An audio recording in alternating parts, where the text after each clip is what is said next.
The road was so quiet that even the wind seemed to hesitate before crossing it. Long stretches of cracked asphalt ran through the countryside like an old scar that had finally stopped bleeding.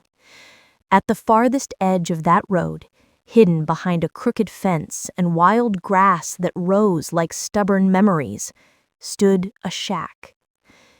It was nothing more than wooden bones held together by rusted nails.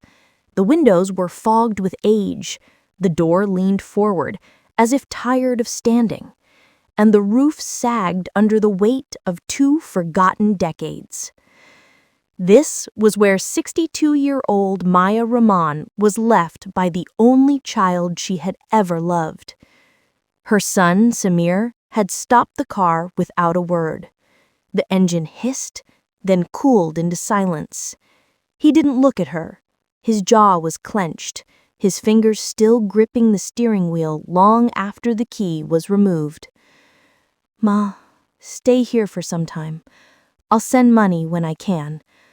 I can't take care of everything right now." He didn't wait for her reply. The dust rose behind him as he drove away, shrinking into a dot, then nothing. Maya stood alone, her breath trembling in her chest. The air tasted of dry leaves and hurt. She walked toward the shack. Inside, she found only 3 things: a chair, a blanket, and the echo of someone else's loneliness. And yet, the place felt strangely alive. The first night was the hardest. Each sound was unfamiliar: the moan of old wood, the chorus of crickets, the whisper of trees brushing each other like old friends. Maya lay awake, feeling abandoned in a world that no longer needed her hands, her presence, or her love. But the dawn that followed arrived like a warm hand on her shoulder. The sun poured through gaps in the wooden wall, sketching soft gold lines across her floor. A humble, shy beauty. She stepped outside and inhaled deeply. The wind smelled of wet soil and the quiet certainty that life continues.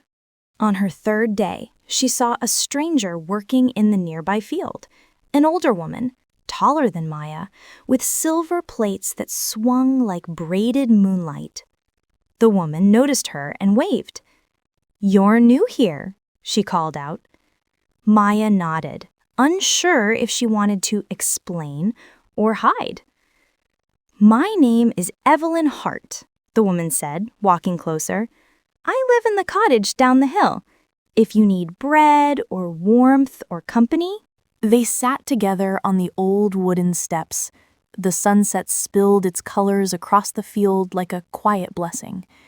Samir leaned his head on her shoulder, years of unspoken apologies melting into the fading light. For the first time in a long time, Maya didn't feel abandoned.